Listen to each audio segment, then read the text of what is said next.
لیکن ابھی بھی وقت ہے کہ اگر ہم نے اپنے آپ کو حقیقی طور پر تیار کر لیا اور اللہ کے احکام کو پورا کرنے والے بن گئے، پھر دنیا ہمیں راستے دے گی، دنیا ہمیں جگہ دے گی اللہ کے احکام کے آگے، اور اللہ کے فیصلہ کے آگے کسی کی نہیں چلتی۔ وَلَمْ يَخْشَ إِلَّا اللَّهُ، اگر ہم اللہ سے ڈر گئے پھر کسی اور سے ڈرنے کی ضرورت نہیں ہے۔ کہتے ہیں نا جہاں میں ڈراتی ہے ہر چیز اس کو، جہاں میں دنیا میں ڈراتی ہے ہر چیز اس کو جو بشر خدا سے نہیں ڈرتا،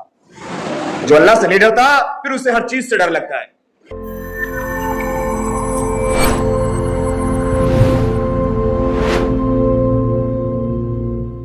الحمد لله الواحد القهار العزيز الغفار مكور الليل على النهار تبصرة لذوي القلوب والأبصار، وأشهد أن لا إله إلا الله وحده لا شريك له، وأشهد أن محمدا عبده ورسوله، أما بعد فقد قال الله تبارك وتعالى في القرآن المجيد: أعوذ بالله من الشيطان الرجيم، بسم الله الرحمن الرحيم، إنما يعمر مساجد الله من آمن بالله واليوم الآخر وأقام الصلاة وآتى الزكاة ولم يخش إلا الله، وقال الله تبارك وتعالى: وأن المساجد لله فلا تدعوا مع الله أحدا، وقال النبي صلى الله عليه وسلم في مقام: أحب البلاد إلى الله مساجدها وأبغض البلاد إلى الله أسواقها، وقال النبي صلى الله عليه وسلم في مقام: من بنى لله مسجدا بنى الله له بيتا في الجنة، أو كما قال عليه الصلاة والتسليم۔ اللهم صل على محمد وعلى آل محمد وبارك وسلم كما صليت وباركت على إبراهيم وعلى آل إبراهيم إنك حميد مجيد۔ اللہ تبارک و تعالیٰ کا بے پناہ کرم، شکر اور احسان ہے۔ مالک کریم نے ایک بار پھر ہم تمام کو اپنے بارگاہ میں جمعہ کے عظیم اور مقدس دن میں حاضری کی توفیق مرحمت فرمائی۔ اللہ تبارک و تعالی ہم تمام کی حاضری کو قبول فرمائے، اور مولا کریم اپنی ہر صدا پر، اپنی ہر پکار پر، اپنے بارگاہ میں ہر وقت نماز پنجگانہ میں حاضری کی توفیق نصیب فرمائے۔ اللہ تبارک و تعالی نے دنیا کو بنایا، سجایا، چمکایا۔ مالک کریم نے دنیا میں بے شمار چیزوں سے ہمیں نوازا۔ ہر چیز کی نسبت دنیا میں لوگوں نے اپنے طرف کی، اور ہر چیز کو کہا کہ یہ چیز میری ہے، حالانکہ حقیقت یہ ہے کہ الحمدللہ رب العالمین کہ تمام تعریفیں جو ہے وہ صرف رب العالمین کے لیے، کیونکہ پوری دنیا کا، سارے عالم کا جو رب ہے وہ صرف اللہ ہے، ہر چیز کا جو خالق و مالک ہے وہ صرف اللہ ہے۔ اللہ نے ایک جگہ فرمایا: انا نحن نحیی ونمیت ونحن الوارثون،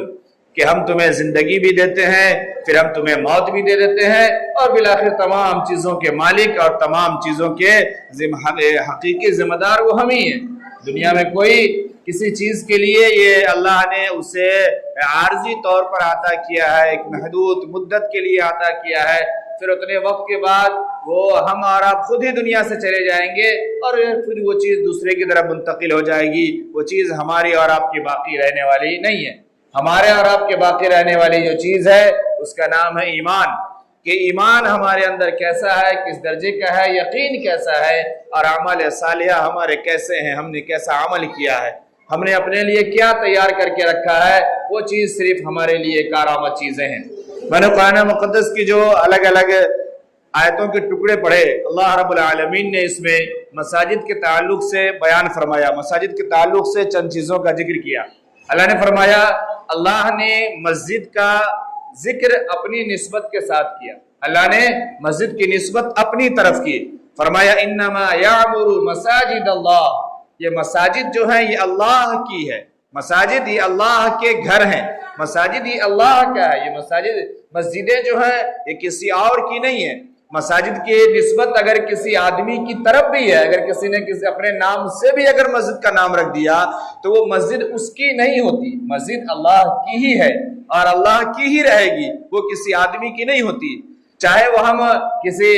صحابہ کے نام پہ رکھتے ہیں، کسی بڑی ہستی بزرگ کے نام پہ رکھتے ہیں، یا بہت سے لوگ ہیں جس نے بنایا ہے ان کے نام سے لوگوں نے اس کو موسوم کر دیا، وہ صرف ایک پہچان کے لیے ہے کہ یہ مسجد فلاں کے آباء و اجداد میں سے کسی نے بنایا تھا، یہ زمین فلاں شخص نے وقف کی تھی، یا اس مسجد کے زیادہ تر اخراجات کو فلاں شخص نے اٹھایا تھا، برداشت کیا تھا، اس لیے وہ ایک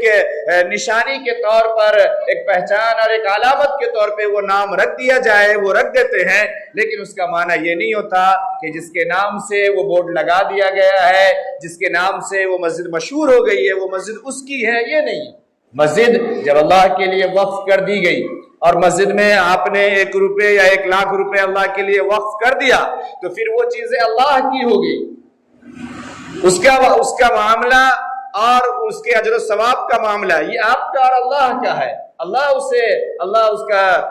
اس کا بہتر بدلہ عطا فرمانے والا ہے، اللہ دنیا میں اس کا بھی بدلہ عطا فرمانے والا ہے اور آخرت میں بھی اللہ اس کا بہتر نعم البدلہ عطا فرمانے والا ہے، وہ چیزیں اللہ کی ہے۔ تو اللہ نے فرمایا انما یعمر مساجد اللہ، کہ مسجدیں جو ہیں یہ اللہ کی ہے، اور اس اللہ کی مسجدوں کو آباد کرنے والے صرف ایمان والے لوگ ہیں۔ من آمن باللہ، جو اللہ پر یقین رکھتے ہیں، اللہ پر ایمان رکھتے ہیں، وہ ان مساجدوں کو آباد کرتے ہیں، یعنی اللہ کے گھر کو آباد کرتے ہیں۔ اللہ کے گھر کو آباد کرنے کا معنی ایک سب سے پہلا اور سب سے اہم معنی یہ کہ اللہ نے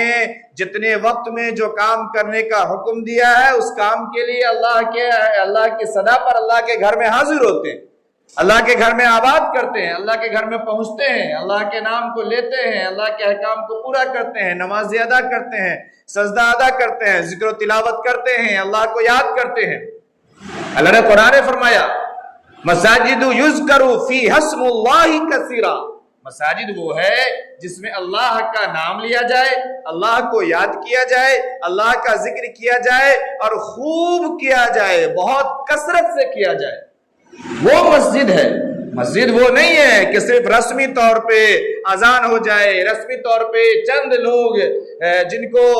شاید یہ کہا جا سکتا ہے کہ اب کوئی مشغولی کوئی کام نہیں ہے، وہ ہلتے ڈلتے آ کر کے نماز ادا کر دیں اور یوں سمجھا جائے جیسے جنازہ فرض کفایہ، لیکن اس میں ایک بھیڑ جمع ہوتی ہے، اور 5 وقتہ نماز جو ہر عاقل و بالغ مومن مرد و عورت پر فرض، اس کا کوئی اہتمام نہیں۔ تو مسجد وہ جس میں اللہ کا ذکر کیا جائے، اللہ کا نام لیا جائے اور خوب کثرت سے لیا جائے، اور یہ کام سب سے زیادہ مسجد ہی میں ہوتا ہے اور مسجد ہی میں کیا جا سکتا ہے اور مسجد ہی میں لوگ کرتے ہیں۔ اس لیے اللہ نے قرآن میں ذکر فرمایا وَمَسَاجِدُ يُذْكَرُ فِيهَا اسْمُ اللَّهِ كَثِيرًا، اللہ نے فرمایا پہلی آیت میں کہ ایمان والے لوگ ہیں جو مسجد کو آباد کرنے والے ہیں۔ اس سے پتہ یہ چلا کہ ہمارے ایمان کی اور ہمارے مومن ہونے یا مسلمان ہونے کی ایک پہچان یہ بھی ہے کہ ہم مسجد میں داخل ہوتے ہیں یا نہیں ہوتے ہیں، اور ہم مسجد میں آتے ہیں یا نہیں آتے۔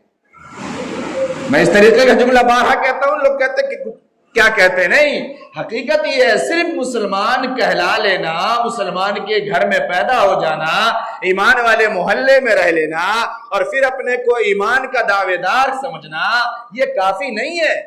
یہ ایمان کی علامت ہے۔ اللہ پہچان بتا رہے ہیں، پہچان یہ ہے کہ جو ایمان والے لوگ ہیں وہ اللہ کے گھر کو آباد کرنے والے ہیں، اللہ کے گھر میں آنے والے ہیں، اللہ کے گھر میں بیٹھنے والے ہیں، اللہ کے گھر میں ذکر کرنے والے ہیں، اللہ کے گھر میں نماز پڑھنے والے ہیں۔ اب ہم سوچیں کہ یہ جو اللہ دعویٰ فرما رہے ہیں، یہ جو اللہ کہہ رہے ہیں، یہ جو اللہ نشان کام کو کر رہے ہیں یا نہیں کر رہے، اور اگر نہیں کر رہے تو کہیں نہ کہیں ہم مجرم تو ضرور ہیں، ہمارے اندر کھوٹ تو ضرور ہے، ہمارا ایمان ناقص اور کمزور تو ضرور ہے۔ میں آپ کو غیر ایمان والا تو نہیں کہہ سکتا اور نہیں کہتا، لیکن کہیں نہ کہیں ہمارے اندر چھپا ہوا ایک چور تو ہے جو اللہ کے ساتھ کسی اور کو بڑا بتلا رہا ہے، کسی اور کو دنیا کا حقیقی بتلا رہا ہے، چاہے وہ چاہے ہماری دوستی ہو، چاہے ہماری نوکری ہو، چاہے ہمارے کاروبار ہو، کچھ بھی ہو، ہماری آل اولاد ہو، دنیا کی جو بھی چیز ہو، کہیں نہ کہیں ہم اپنے دل سے اسے بڑا مان رہے ہیں، اسے حقیقی مان رہے ہیں۔ اس کی وجہ سے اللہ کی صدا پہ اور اللہ کے بتائے ہوئے نشانی پہ ہم کھڑے نہیں اتر رہے۔ اللہ آواز لگوا رہا ہے اللہ اکبر، سب سے بڑا اللہ ہے، لیکن ہم کسی کو تو اللہ سے بڑا سمجھ رہے ہیں۔ ہم دوسرے کے سامنے کچھ بھی کہیں، یہ کہنے سے کام نہیں چلے گا۔ اللہ خود جب علامت بیان فرما رہے ہیں تو اس علامت کے مطابق ہم ہیں یا نہیں ہیں، یہ ہم میں کا ہر کس و ناقص خود سمجھ سکتا ہے، خود غور کر سکتا ہے۔ اللہ نے فرمایا انما یعمر مساجد اللہ من آمن باللہ والیوم الآخر وَأَقَامَ الصَّلَاةَ وَآتَى الزَّكَاةَ وَلَمْ يَخْشَ إِلَّا اللَّهَ، وَلَمْ يَخْشَ إِلَّا اللَّهَ، ایمان والا وہ ہے جو اللہ پر یقین رکھتا ہے، اللہ کی ہر بات پر یقین رکھتا ہے، اللہ کے ہر احکام پر یقین رکھتا ہے، اور اسے آخرت کے دن پر یقین ہے، قیامت کے دن پر یقین ہے، مرنے کے بعد میدان حشر میں جمع ہونے پر یقین ہے، میدان حشر میں اپنے کیے ہوئے اعمال کے جزا و سزا پر اسے یقین ہے، اپنے جرم پر سزا پانا اسے یقینی معلوم ہے، اور اپنے کیے پر اللہ کے انعام و احسان کا ملنا اسے یقین ہے۔ جب اس بات کو پورے طور پر مانتا ہے وہ مومن ہے، اور وہ اللہ کے گھر کو آباد کرنے والا ہے۔ اور آگے اللہ نے پھر اسی میں بیان بھی فرما دیا وَأَقَامَ الصَّلَاةَ، کہ وہ نماز کو قائم کرنے والا ہے، نماز کو پڑھنے والا ہے۔ نماز کو پڑھنے والے کا معنی یہ نہیں ہے کہ کبھی کبھی پڑھ لینے والا ہے۔ قرآن میں اللہ نے جہاں بھی ذکر فرمایا وَأَقَامَ الصَّلَاةَ وَيُقِيمُ الصَّلَاةَ وَيُقِيمُونَ الصَّلَاةَ، اقامہ ہی کا لفظ استعمال فرمایا، اس کے معنی ہوتے ہیں پابندی کے ساتھ کسی کام کو ریگولر اس کی ترتیب پر کرنا، یہ ہے اقامہ الصلاۃ۔